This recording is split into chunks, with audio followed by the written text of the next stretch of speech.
सर्वधर्मान् परित्यज्य मामेकं शरणं Vraj.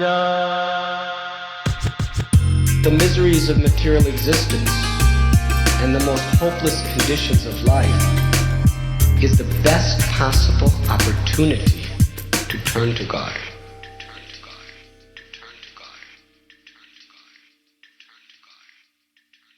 Bare Knuckle Bhakti presents The Gift of Desperation, a Bhakti recovery podcast. This is a 12-step based Bhakti-oriented space. Here we share our experience, strength, and hope in the spirit of recovery from addictions and associated behaviors. Welcome. I am here with my good friend, Kaustubha. Hi, Kaustubha. How you doing? Thanks so much. Thank you for coming. I really appreciate this. I want to introduce Kaustubha a little bit first before we go into this. So Kaustubha is a very old childhood friend of mine from the 80s, actually, from the Lower East Side, from the punk scene. Kaustubha was a nice, clean-cut skinhead at the time. I think no. That came later. When I first met you, had spiked hair and everything. Yeah. Oh, that's true. No, you're right. You're right. I still have Gotta you go in my back. It memory. wasn't the mid 80s. This was the early 80s. We're talking. Yeah, this 81, this is 82. definitely- Yes, of course. Yeah. Kaustubha is not only a friend of mine, he is also the person who brought me to Bhakti. He's the one who I reached out to when I was having a bottom in recovery, emotional and spiritual bottom in my recovery. And I knew that Kaustubha was practicing Bhakti yoga. And I knew that was the direction for me, or at least I had hoped. So not only has he been a friend, he's been a teacher, he's been a mentor. And the one thing that I love most about Kaustubha is his attitude of service. Kaustubha has been a stellar Bhakti yoga in the Krishna conscious movement for 30 years, 35 years, more? About 35 years. Yeah, about 35 years. I mean, not stellar and all that, but I've been around. Well, but I've been compared to practicing me, Bhakti. I'm sure you're pretty stellar. So I've been practicing, trying to practice for about 35 years or so. Yeah. A bit longer now. Yeah. But his attitude of service has been pretty stellar since I've known him, at least in Bhakti, and that's something that I really really loved. You know, when I reached out to him, I was in a really dark place, and we talked a lot about about a 12-step program and also about Bhakti and how many connections and how many things were really, in essence, really the same thing. Mm-hmm. And it was, and it takes a real special person, and I believe like Kaustubha, who can explain it, who can see that, that's not everybody's rasa, which means, everyone's mood. So, thank you, Kaustubha. Not only for being here, but bringing me to my second, I would say, even born again into a new spiritual path. So let's just dive in. I'm going to ask you, Kaustubha, when, how, and why did you come into Bhakti, and maybe something about how it worked up to that point of you coming to Bhakti. Okay, well, when is easy. That was, I suppose, it was transpired, especially I would say 1986 through 87 is when I kind of was took an interest in Bhakti myself. I had been exposed to it earlier. As you and I were in that hardcore scene in New York. Bhakti yogis or the Hare Krishna movement, was always kind of in there somewhere, right? Pretty much from the beginning. There are people that had a connection to it. And so I was exposed to it. I was exposed to it just by hanging out in downtown. And, I remember when the Rath Yatra festival would come into Washington Square Park when I was just a kid.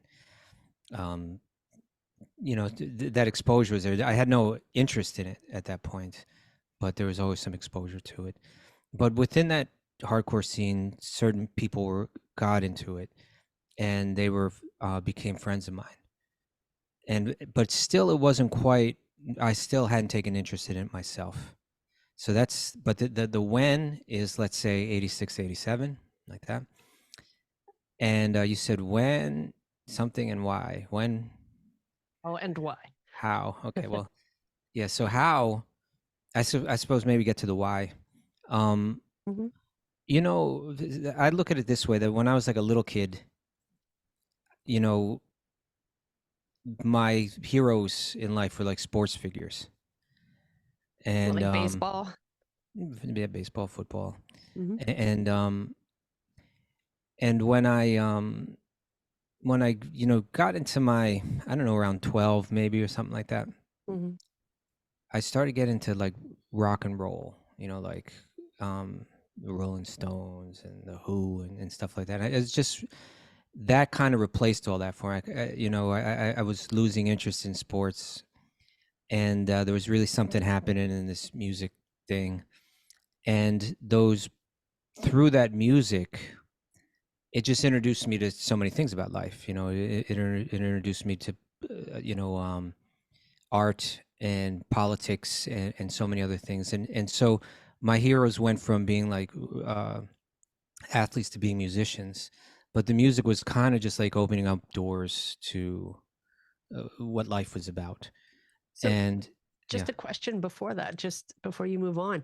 So before that and leading up to that point, just like your life, did you ever feel like something like a spiritual longing, or did you feel like something was missing, or did you feel like you were not belonging here, or anything like that? Or was it No, not just well, normal? this is kind of, I would say that I had thoughts as a kid. They weren't exactly feelings. I don't know if I'd call it a calling, but just observations. Mhm. Just observations about some things in life that just didn't quite fit together. Hmm. Um, but in any case, my interest started to move towards like political things, political ideas, and I really began to admire people in the political realms, or people fighting for social change or political change. And that took me into hardcore, right? Then because that rock and roll thing went into punk rock, and those figures became my heroes, the Joe Strummers and people like that. How did you get into that? Just a friend had some records, and this stuff was better. This stuff was, it had more to say, and it was more exciting. Spoke more towards someone, like listening to like Rod Stewart or something like that as a 13-year-old. It doesn't, it doesn't really make much sense. But like you know, this stuff, this punk rock stuff, it had more meaning to it. And so that, as I was saying, that kind of moved into the political realm, and it just got anything that was out of the norm, whether Abby Hoffman or Che Guevara or Yeah. just like anything like that had my interest, and I was studying it. Martin Luther King, Malcolm X, all of this kind of stuff. I was just reading books about it, and getting inspired about it, and feeling that my life had to go in that direction. And then when I got into, and then hardcore was kind of became that like a very American, very like local kind of like punk scene. Mm. And so then now I'm hanging out, downtown, and now I'm like 15 years old, and I'm beginning to meet people in those political realms, and beginning to attend different kind of events or protests or whatever, things like that. Were you at Rock Again? Were you at Rock Against Racism or Rock Against Reagan? Yeah, I was at those places. Yeah, for sure. The band shell. Yeah, the band shell. I remember. I live right near the band shell now, so like I see it all the time, and I always That's think so back to funny. those days. Ah. Yeah, but as I began to meet more people, in that I really began to be, I wasn't so impressed. I was a little disillusioned.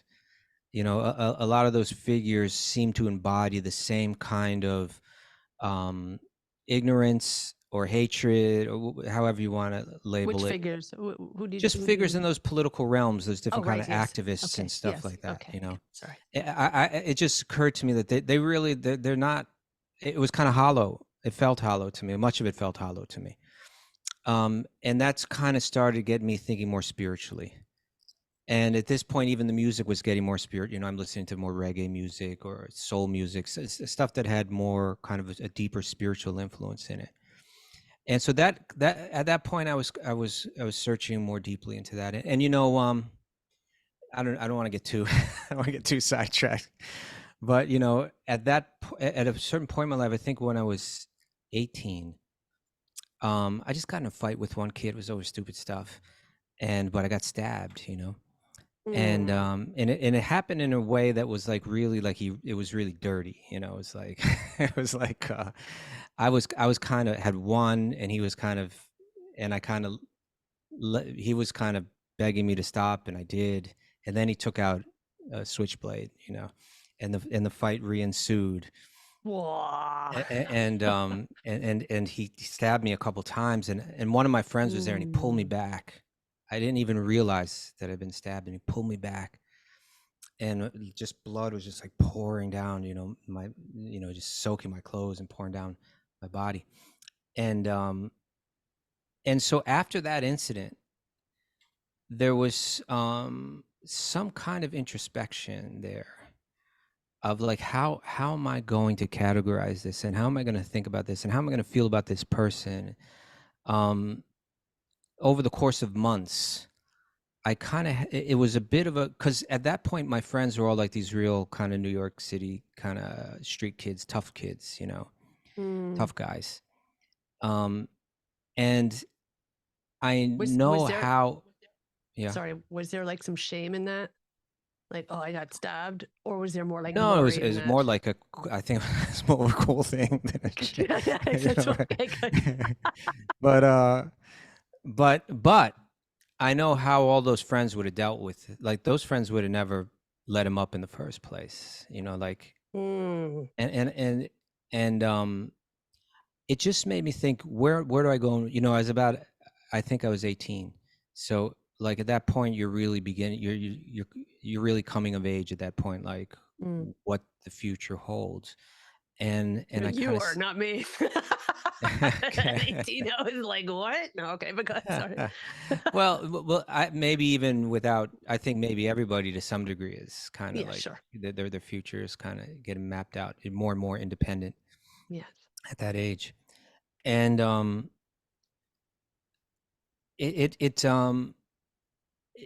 the combination of that event and my spiritual kind of, now I'm reading books. I'm not reading, autobiography of Malcolm X at this point. I'm reading the Bible, or so other kind of spiritual books, just like trying to understand them more deeply. Were your parents religious in any way? My parents were Catholic, but but like really Catholic, or they were just like we go to church sometimes, or no, we went to church every Sunday, like that. Oh, was you did? thing. Okay. Yeah, okay. Were you confirmed? Were you confirmed? Yeah. You had a confirmation. Okay.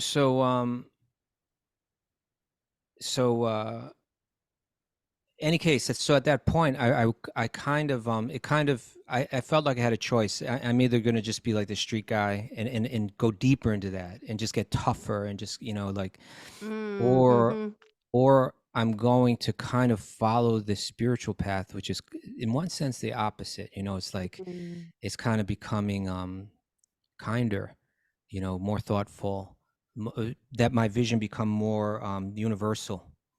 That I begin to try to see the spiritual essence in everything and everyone.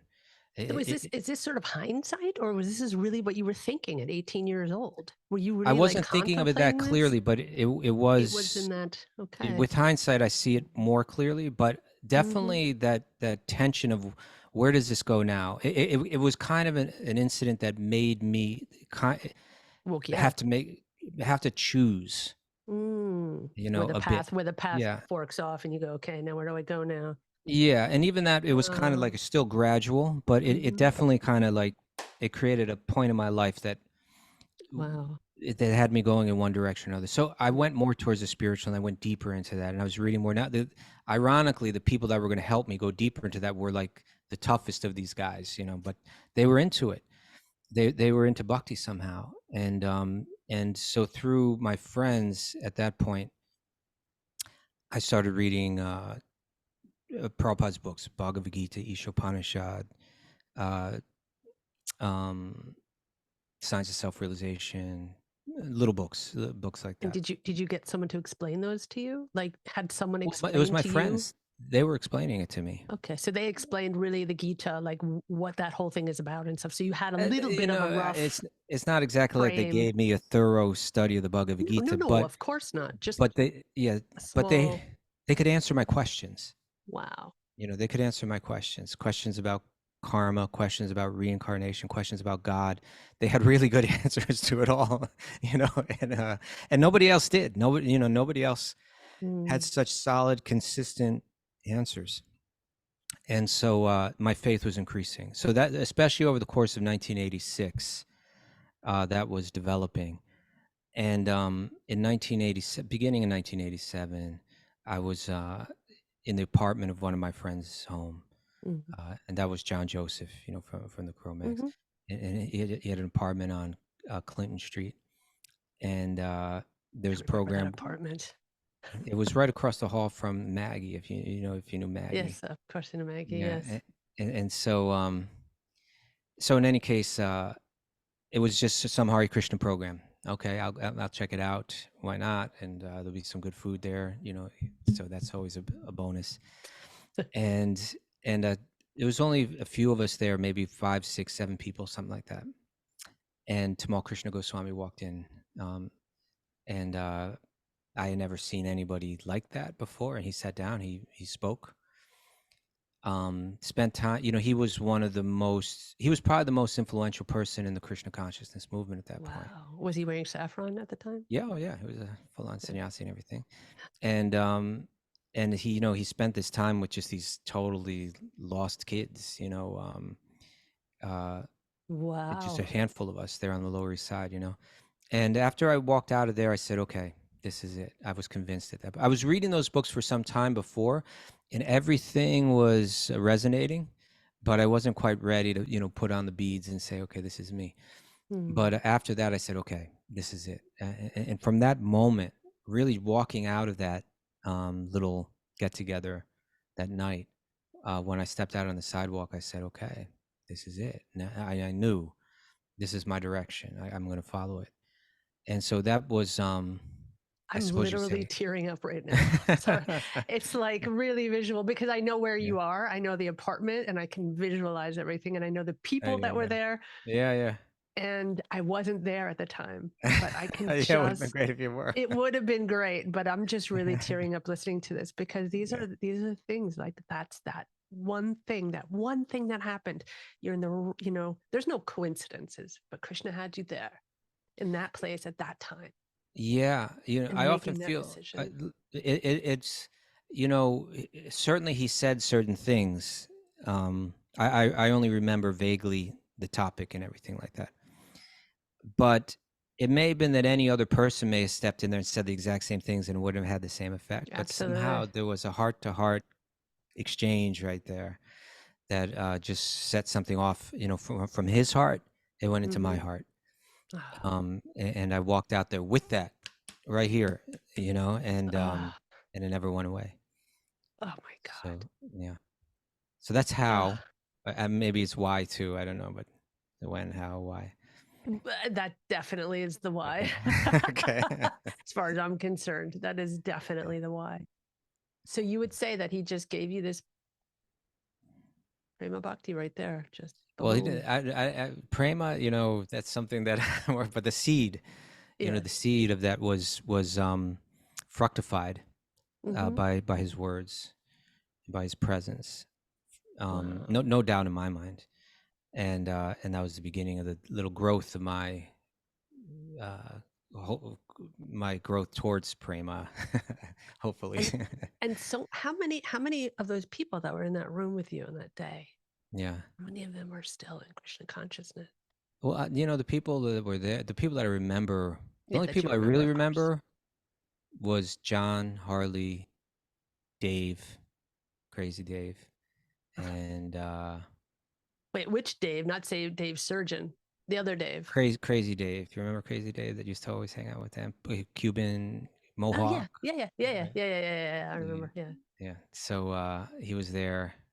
Just a few others, maybe 2 or 3 other people, Was something like that. Ken there? Ken Hess? Ken Remember was the Ken one Hess? that actually I bumped into earlier on in the day, like maybe a couple hours before that. I bumped into him and he mentioned it to me.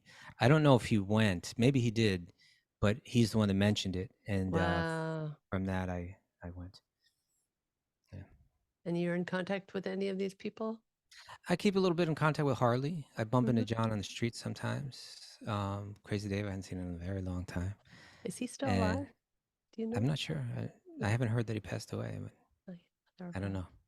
Yeah. Wow. Wow. That's a really touching story, Kaustubha. That's, we say we have this thing where, in the 12-step program, in that language, it's, the gift of desperation. Hmm. And I think in Bhakti, I don't know, I'm sure that there's many a famous verse that has, that in it. And that leads to surrender, Okay. Um, and so I actually wanted to talk a bit about surrendering. And would you consider that was like your first little glimpse into what it means to surrender your life and your will over to the care Y- of Krishna? Yeah, definitely. I wouldn't say that I was in a state of desperation at No, that no, point, no, not but everybody. We'll get into yeah, that later. We talked about that yesterday, okay, didn't we? yeah. But what I'd say is, at that point in my life, I was, I don't know if frustrated is the right word, but I was kind of waiting for a door to open, kind of like anxious for a door to open, um, something new, something different, something that meaningful, Mm. you know. But surrender, I think surrender has a lot to do. We use the word in different ways, commonly.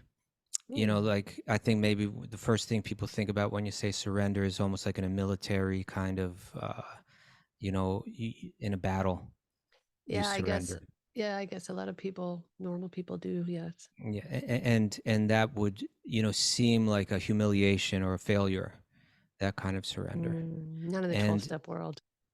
that's another thing. But then there's like Yeah. another.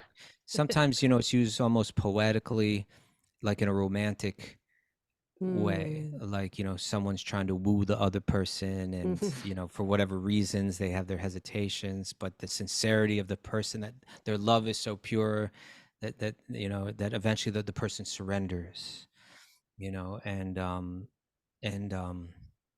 I think a lot, not that I've ever read one, but I think like a lot of the Harlequin romances and stuff have a lot to do with Are that. you sure you've never read a I Harlequin never, romance? but I think that's like the, what it's all building towards is the final surrender, and that's kind Yeah. of a surrender of like a nice surrender, it's a beautiful, sweet surrender, right? Yeah. But I think surrender has a lot to do with, and this fits in with the spiritual context. Mm. Even the previous one could fit. All of them could fit in with the spiritual context in one sense. But when we finally realize that, like, all our attempts are futile, Right. that you're trying something and you're trying something and you're trying something and it's not working and it's not working and it's not working, and then you surrender, right? I have my will and my determination and my stubbornness, and I'm working at something, and I'm convinced that this is right or that I am right, and then at a certain point you realize, enough, Or we're you know. blinded. You know, Yeah, it's really funny you mention that, because this is something also in a 12-step lens. We say, insanity is repeating the same things over and over and expecting different results. yeah. And so I think, and this is the most fascinating thing for me as a recovering addict and someone who's into bhakti. We talked about this yesterday or the day before. It was very difficult up until actually a few weeks ago to understand how somebody can surrender Mm. without having to have that bloody battle where there's heads lying everywhere, blood, like it's like, how does one surrender before the fight? Like, before that fixed fight that addicts and alcoholics and people who are in their disease that they have received as a gift, I have to say, really in hindsight, to burn off whatever it is we need to burn off in our karma. I always thought, how, you know, we repeated over and over again, like as if completely obsessed, like completely like possessed, actually, with no way to control ourselves. And you just come waltzing in and you're just like, oh, well, it was like this. And then I just surrendered. And it's so difficult. Not quite like that, but Well, you know what I mean? I'm yeah. over dramatizing it, but and this is really what I want to get into now, because I know you have that. And of course you went through hard times, and we all did, in our certain ways. And everyone has their bottom line. Everyone has their bottom and everyone has their bottom line. So yeah. That's what I just wanted to kind of dive in. Well, yeah, for me, it may not have been like desperation or complete like rock Right. bottom or kind of thing, but it was dissatisfaction. Mhm. I'm not satisfied with I'm not satisfied with the different paths that have been laid out before me. I'm not satisfied with my own experience in life. I know there's got to be something more. And you start to search for it. So your desire to change was greater than your desire to stay where you were. Oh, that for sure. Yeah, but it needed to make sense for me to jump in. Krishna in the Bhagavad Gita, he's saying there's 4 different people that surrender, right? Mm-hmm. And like 2 of them kind of fit under that kind of desperation. Well, one of them is right, those that are in distress. Mm-hmm. And then another one is those that want something, those that are seeking wealth, or seeking some kind of benefit. Do they mean Return to wealth God. as in money, or does it mean wealth as in spiritual wealth? What do No, you no, think? it is more like the example given for that is Dhruva, Mm-hmm. who wanted a kingdom. He wanted a kingdom greater than his father. So he wanted something of this world from God.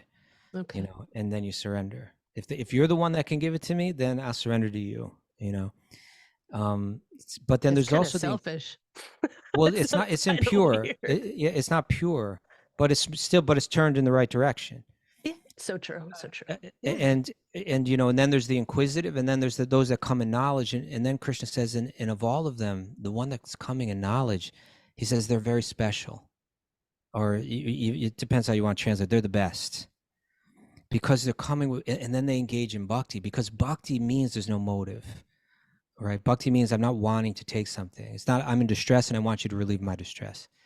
It's not like I don't have what I want and I'm turning you to deliver it. It's like I'm turning to you because I want to understand where I truly fit in. I want to understand existentially what my role is. What's the nature of our relationship? A lot of times I think of it like this. Like you take a young child, let's say like a 4 or 5-year-old, and let's say they're with their parents and they're watching television, and the parents, they love the child, and so the child wants to watch a particular show. Of course, it's like a children's show. The parents aren't particularly interested in it, but they're interested in their child. And so they watch that show with their child, right? And then when that show ends, the child says, now there's another show I want to watch. And parents say, well, okay, we can watch your show. Watch another one. And then after that, the child's like, okay, now there's another one that I want to watch. And then the parents say, well, now we've watched 2 of the shows that you wanted to watch. And now we're going to watch the one that we want to watch. And now the child gets upset, right? Like, not just upset, but like you meltdown, Throws a tantrum. Yeah, tantrum. Like the child starts to throw a tantrum, right? And the parents say, well, now we watched 2 of your shows, and now we're going to watch a different one. And the child becomes like throwing a tantrum, the saying things like, this isn't fair, right? Why are you being so mean, right? Like that. But doesn't the child, it really misunderstands the nature of who they are, how the world works, who the parents are. They think that the world revolves around them. It's supposed to. I have my desires, and the world is supposed to satisfy those desires. And when it doesn't, I become upset. I become disappointed. I become upset. I become angry. I become even hateful. So like the parents, they they love the child, and out of their love, they say to the child, um, you need to understand that the world doesn't revolve around you, that there's other people, and we need to learn how to cooperate with one another, and so on. So you're welcome to sit here and watch the show with us, but if you're going to continue to throw this tantrum, then we're going to have to punish you, and you won't be able to watch television for the next month or something like that, right? Now the child lock you in the cellar. No, I'm really kidding. but now the child's really losing it. It's like, why? And the child misunderstands the whole thing and is saying, I hate you. Why are you so mean to me? And just going on and on like this. But now the child has nothing to do but accept. They have to accept the punishment, and they're burning up in it, right? With resentment. They're feeling resentment. They're feeling anger. They're feeling anger towards the parents who were operating only for the benefit of the child. This whole punishment. This sounds like every adult addict I've ever heard. Well, this is basically the human experience according to Bhakti Yoga, in one sense, right? Sorry, go ahead. Yeah, and so now that the child, at first, it's just all, they're just angry, but something begins to sink in. There's a higher power. There's a power greater than me. And basically, no matter what I do, I can't become more powerful, right? This is the beginning of surrender, right? It's like, okay, they're more powerful than me, and if I don't learn to operate according to the way that they wish me to operate, I don't get what I want. Then I suffer. Yes. And so I'll be happier if I actually start to cooperate. That's the motive, right? That's the beginning of surrender, but it's not.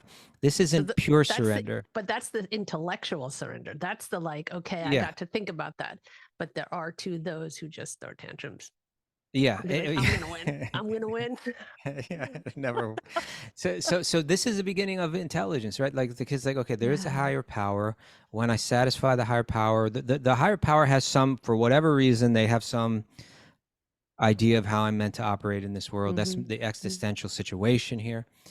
Let me cooperate, and I'll begin to be happier. That's like a very immature level of surrender.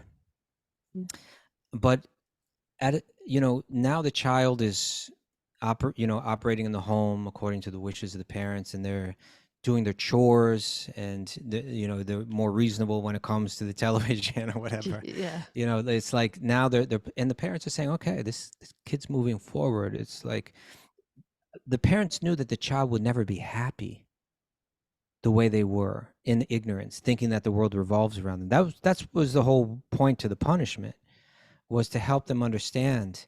It's really the long-term goal is the happiness of the child. Yeah, child still doesn't even understand. It's giving them strong boundaries. Yeah, so that they can be happy in the world. Exactly. Right? Yeah, and really, what is that happiness? The parents realize that the child is going to just suffer because they're going to go through life thinking that everything's meant to revolve around them. They're going to ruin all their relationships. And ultimately they won't have love, which is like kind of like the deepest happiness, because love is all about selflessness, caring about the experience of the object of your love. I liked how you pronounced that, selflessness. Yeah, so selflessness. And this child was acting entirely selfishly, right? It's just like, so the punishment was to get at that selfishness. The suffering was directly aimed at the selfishness that exists within the mind of this child has to be countered.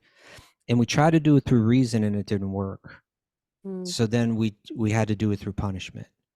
The child doesn't even understand it at the beginning, but maybe after some time, the child matures a little bit and begins to understand that, you know what, I'm cooperative around the home, and I do my chores and this and that, and I've been doing it because it helps me get what I want and not to suffer. But really, I really should be doing it because it's the right thing to do, because my parents do so much for me that So it's this It's just reciprocation right. It's that just right. comes. Yeah, it's just Mm, right that I should. And so now that's a higher, more mature level of surrender. Now there's still the surrendering to the will of the parents more so than before, but the attitude behind that surrender is matured, right? It's like I'm doing it because it's the right thing to do. But it can come to the point where the child is it's not even a question of what's right or fair, but it becomes a question of love. That right. why do I do these things around the home? Why do I cooperate with the will of my parents? Why do I go even the extra mile to satisfy my parents? Is because I love them. It's because they've shown me so much love. I want to reciprocate. I feel that love within me now, and I act motivated by that love. Now Mm, that's still surrender. It's still like I'm I'm I'm surrendering to the will of the one that I love. hmm. I want because when they're pleased, I feel pleased. And we're And talking so spiritual, and we're not talking codependency here. right. Yeah. Yes. And In other there's a words, big this is what we're difference. talking about in a sense what love is like one Yes. definition for love is when the happiness of the object of your love becomes your happiness, then that's love. And so because the child you see now here's the point. Now the child's doing all these things around the house and going the extra mile and the parents are like, whoa, this child used to just be like the most selfish, self-centered, blind to the rest of the world. And now they're just moving out of kindness and love. And this is what we always hope this relationship could be.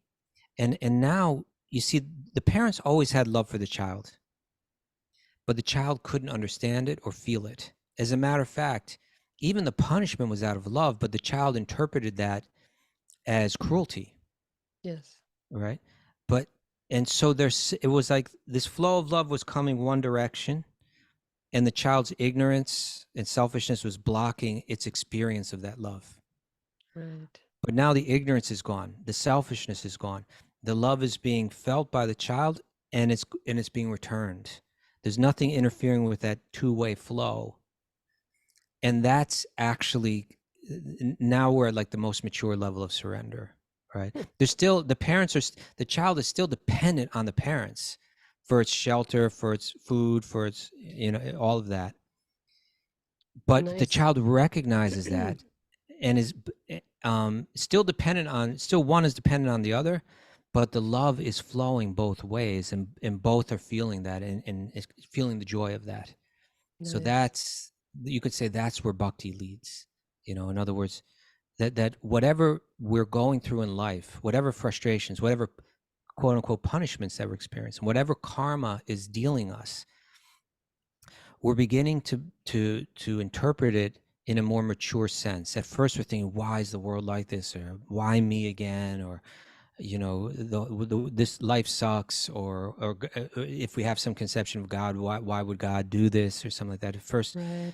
it's like that. There's resentment, there's anger, um, but on the mature level, it's like whatever I'm receiving, that is the love of God in my life, and I surrendered to Right. it. I surrendered, willingly. I love with love. I surrender. It's a mature type of surrender. Yeah. So it's like the first step, admitted that I was powerless over my addictions and associated behaviors, and my life has become unmanageable. Yeah. And that fits in really well. I just wanted to take another example. I wanted to hear your play on this. So you said that there's four ways, right? These four Four movements. types of people that Yes, surrender. four types of people. So let's take that and put that in the picture of each one of those types are sitting in a building, and that building is starting to burn. Okay. But there's just a teeny little fire, Yeah. right? So the addict, for sure, will wait until that fire is so bad that it's burning so bad that they don't care. They just have to run out of that burning building. hmm Then you have a person who, let's put the other extreme, the one who's knowledgeable, Coming in right? knowledge. Yeah. Yeah, that's the other end of the spectrum, and he sees the fire and he says, "Okay, let me put this fire out." But then he looks outside and he sees there's a beautiful building across the street, which is way nicer. I'm going to move. And just decides to knowledgeably pick up his things and go to another building because there might be fire hazards in that other building that he's coming from. And I just think that that's something that many people who have the karma of being, born into this addict's body or alcoholic's body, that this desperation is really, that it's the way in. It's the only way in. And that's why it was so important for me to hear from you. So how was that? So you put the little fire out, you weren't in desperation in your life. You put that fire out, you got stabbed, which I think is pretty big thing. I've only been stabbed once by a 9-year-old boy. And I caught it with my hand and have this big scar on my fingers because of it. But he didn't reach my belly, thank God. But you just decided that this house was just not befitting of you anymore. And, some things happened and you decided to move in a very calculated way, sort of, I would say it wasn't so calculated until that night with my guru. Then it became very calculated. Right. At that point, I was like, okay, I've got a path. Mm-hmm. Right. I know what really, that was surrender. Like, you tell me what to do. Right. I see you've got something that I want. I want it myself. You tell me what to do. That's surrender. Right. Totally. I see that you know better than I know. Right. Exactly. And that's the second step. That's the, we come to believe that a power greater than ourselves can restore us to sanity. Right. Okay. Yeah. Exactly this. Exactly that. We finally know that, okay, my great ideas weren't so great, so now please, can someone else tell me what to do? And then the third step is we give our will and our lives over to the care of Krishna, in our BRG program, as we understand him. Right. So, the Sanskrit word for surrender is sharanagati. Yeah, sharanagati. Mm-hmm. And in the very conclusion of the Bhagavad Gita, sarva dharmam parityaja mam ekam sharanam. It's the same word, sharana. It mam ekam sharanam vraja. Sarva dharma parityaja. Give up everything else. Give up. And particularly when it says dharma, sarva dharma parityaja, all the other dharmas, like, in other words, all the other conceptions of what's going to give you your shelter in life, your refuge, your protection, your joy, all the material things. Yeah, like, there's all kinds of even Vedic instructions about how you might go about becoming a happier, more well-established person. Mm-hmm. At the end of the Bhagavad Gita, and Arjuna, in one sense, is a person who, if you look at his life, it was dharmic, to the max, but still he found himself. We're talking about 1866 here? 1866, yeah. Yeah, okay, good. Okay. So Arjuna was a person that was very dharmic, and but still he finds himself, at the beginning of the Bhagavad Gita, just hitting a rock bottom, full of anxiety, full of stress, distraught. By the time we get to the end, there's some beautiful verses about surrender when the verse is building up to 1866. There's one verse. What is it? It's much chita sarvadurgani, mat prasadat paristhiti. Krishna says to Arjuna, if you just hear from me, much chita sarvadurgani, if you just hear from me, if you just listen to what I'm telling you, sarvadurgani, you're gonna cross over. He says, Sarva Durgani, all the obstacles that you're facing in life, all the struggles that you're facing in life, Mat Prasadat, by my grace, Tarisyasi, you'll cross over them all. Right? And they said, but if you don't listen to me and act out a false ego, then you'll be lost. Yeah. And then just shortly after, he says, what is it? Ishvara Sarvabhutanam Hridesh Arjuna Tishtati. I'm in the heart of every living being, and I'm directing their wanderings. I can bring you over here. I can bring you over there. And then Krishna says, surrender unto Him. Surrender unto God in your heart, utterly, right? Utterly surrender unto God in your heart. It says like that, So Completely, yeah. utterly, So that totally. sharanam, I'm your refuge. Mum ekam sharanam vraja. Come to me for your refuge. Don't put your faith in other things. Put your faith right here, and you're going to see Masucha, how there'll be nothing to worry about, right? Because this is the idea behind bhakti, is that everything that we're going through in life is just to bring us to that level of surrender. If we just interpret it as like, oh, it's trying to help me understand that there's no refuge here, that the one and only true refuge, the only refuge that's not false, that's not entirely illusory, that's not dissatisfying, disappointing, or that's not eroded by time. That one refuge, mum ekam, it's only me. Surrender unto me, and masucha, and then there'd be nothing else to worry about. It's interpret everything through that lens, whatever's happening to me. That's So what we call deep. wisdom, right? In other words, the child in the beginning, the punishment came, but the child has no wisdom. So it's like, oh, my parents hate me and they're being mean. But a wise person realizes this is to help me learn what I need to learn, right? And a wise person knows that it's my behavior that's And it's my own, yeah. And I'm the one that put myself in this position because Exactly. I haven't learned what I meant to learn. Exactly. That really this entire life is just meant to learn this lesson. Wow. And so let me try to become wiser in all that I do. Let me try to learn the lessons that I meant to learn. And let me experiment, with this idea of hearing, surrendering the process of hearing, to hearing these texts in this knowledge. Let me surrender my speaking, to speak in harmony with what I've heard. Let me surrender my process of thinking and reflection, to reflect on what I've heard as I pass through life and interpret it through that lens. So And then you practice can these principles in all of our affairs. Yeah. This is how we This is how we do it. No, sorry. this is how that little seed of understanding, little seed of faith, maybe there is something to this. This is how that seed, how we mature it, how it grows through that reflection as we go through life. Oh, what lesson am I meant to learn?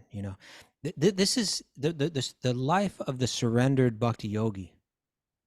Externally may look very similar to another person who's not surrendered at all, but their attitude and their understanding behind everything that, in other words, it's different. There's a different motive behind it. There's a different reason behind it. So like two people may have the same exact job. They may go through all the same kind of steps throughout their day at work. But for one person, the motive is, I'm going to make money doing this. Yeah. And with that money, I'm going to buy the things that'll give me my happiness. Right? But so that's not surrendered. It's like my happiness lies outside of the realm of my relationship with God. Yeah. So you're in the process for the result, basically. Yes. Whereas the other person is doing the exact same things at work throughout the day, but they're not thinking, I'm going to do this to get the money to buy the things that are going to make me happy. They're thinking, my happiness comes from my connection with God. I do this job in connection with God. Whatever money I get through this job, I use in the service of God to support my family, who I see all in relation to God, to support others, or in whatever way I can. That's why I'm going. I'm not going because I'm the enjoyer of this world. I'm going because I'm the servant of this world. And so that's how I'm thinking and in all that I've heard, all that I reflect on, all that I've heard daily daily reading Bhagavad Gita, daily hearing Srimad Bhagavatam. I'm reflecting on that as I go through my day. So you're walking the So walk, basically. You're not talking the talk, you're walking the walk, and you're internalizing them, putting exactly, that into internalizing. action. Yeah, And putting internalizing it means into, reflection, right? yes, Like, reflection, and then putting yeah, it into action. yeah, You know, and- that's really the main thing, right? I mean, you take Sure. all of this wisdom and you act on it, Yeah. because sitting in your head, it's not going to really do much Yeah. forever, you know. Yeah. So it, you know, that faith, it begins with this idea that, yeah, there's, you know, sometimes I use this also another child analogy, but The refrigerator one, yeah, the refrigerator I one. If you love go to that that one. same child and you say, where do you get your food? Oh, I get it myself. Really? How do you do that? Well, I walk over to the refrigerator, I open it up. You know, it just on the most superficial level is that child independent in getting its food.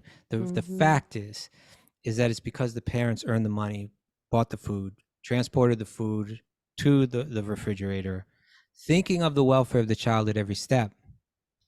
Was that child able to just walk there and open up? So the fact is the child's dependent, not independent. Child's thinking they're independent Because they're making the food, but they've opened the fridge up, they've because I taken opened the food fridge out. and I got Yeah, it. Yeah, exactly. but there's all this that goes behind it. So what the Bhakti Yogi is reflecting on is that everything, you know, I've been reading the 15th chapter every day for this month. Yeah.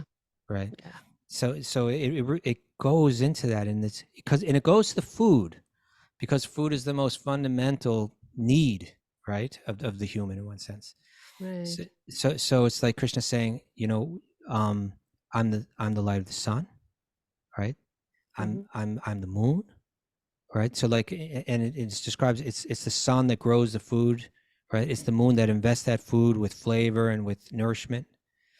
And not only that, I am the fire of digestion, right? So like your entire process of nourishment, I'm providing it all, right? Think of that when you eat, right? Think of me when you eat, right? Don't be that child that's sitting, the child that opened up the fridge should be thinking, my parents bought this and put this here for me, but it's not, right? They just want to fill their tummies, you know. Yeah. That's it. but the one that's thinking, oh, gratitude, right? Dependence, you know, without their caring for me, I have nothing, right? That's reality. This is, you know, for a lot of people, when they hear all this talk of surrender and all that, for the addict, they get it because they're desperate, right? Like Yes, all of my efforts were futile. I get it now, and I'm in a whirlpool that just keeps going down. And now I've suffered to the point where I have no choice. I surrender. I'm not independent. I'm dependent on God at every moment. I need God's help now, right? Exactly. Like not questioning, just running out of that burning building because there's nothing more to question. Yeah. Yeah. And so for people that aren't in that situation, the word surrender, that concept of surrender, seems like it's admitting some kind of weakness. Wow. But really it's just entering into reality. If that child were to say, I get my food on my own, it's not their strength that has them saying that. It's their ignorance that has them saying that. Oh, totally. Wow. Right. Yeah. So who's actually stronger? It would be the person that can recognize the truth and begin to operate within that truth. But now to get that, you know, also in that 15th chapter, it's just kind of saying, like, people with the eyes of knowledge, people seeing through the eyes of knowledge, they can see all this. They can see exactly what's going on. But those who aren't seeing through that lens, no matter how hard they try, they just don't get it. Maybe it takes hitting the rock bottom for them to get it. Or maybe it takes hearing from someone that understands this, that can convince them, oh yeah, Put it this into your makes heart, more just like this makes more sense, right? But one way or another, that surrender, it's not on the external level, it's an admittance, you could say, of weakness. It's an admittance of dependence. But actually, it's just the admittance of reality. And when you enter into that reality, all your powers become revealed. Like all of the real power of the self, that eternal power of the self becomes realized. The biggest strength of all is to Yeah. know that you're powerless. Yeah, It's really yes, it true. opens the door to it all. Yeah. Absolutely. Wow. Thank you. Well, thank you. I just wanted to say one more thing. If anyone here would like to know more about Kaustubha, he is a senior educator at the Bhakti Center, which is an amazing center on First Avenue downtown, almost between First and Houston. Between And- first and second. Oh, and Second. Oh, okay, sorry. Between First and Second on First Avenue. First and Houston kind of meet right there. So Yeah, true. Yeah. Okay, I just have it in my head. So, yeah. and he does a podcast called Wisdom of the Sages. So if anyone's just coming from recovery and wanting to a little bit more about bhakti yoga, tune into Wisdom of the Sages. It's a daily podcast. You can find them on Patreon. You can find them on YouTube. You can find them anywhere. All the Well, different podcast platforms, Apple Podcasts, Spotify, Google, all those kind of things. Fantastic. You know, you won't regret it. This is how I came to bhakti. I mean, not through Wisdom of the Sages, but through Kaustubha. And Wisdom of the Sages is an amazing way to get this kind of bhakti in this frame. Kaustubha does a wonderful job. He does it with Raghunath Kapo, who's his partner in Wisdom of the Sages. So check that out. I will put a link, the Bhagavad Gita, in here if anyone's interested. And again, thank you so much, Kaustubha. I'm so honored you came. And, you know, I had a lot of realizations talking with you, and I always do. You're just one of the most deepest, amazing persons that I know. So thank you for being in my life. So kind of you. Thank you for being in my life. See you next week. Bye-bye. This concludes another episode. Thanks for listening. In order for me to serve this community to the best of my ability, I welcome feedback. Please write your feedback at bhaktirecoverypodcast@gmail.com. That's bhaktirecoverypodcast@gmail.com. Also, please don't forget to follow and give us a 5-star rating. Share this with family and friends. If you'd like to join our Bhakti Recovery community, or just find out what we're all about, please visit our website at www.bhaktirecoverygroup.com. That's www.bhaktirecoverygroup.com. There are no dues or fees, and we meet daily. If you or someone you know is struggling with addictions and/or associated behaviors, you will find links in our show notes to various 12-step programs. Nobody seeking recovery need ever be alone again. सर्वधर्मान् परित्यज्य मामेकं शरणं Vraj. The miseries of material existence and the most hopeless conditions of life is the best possible opportunity to turn to God.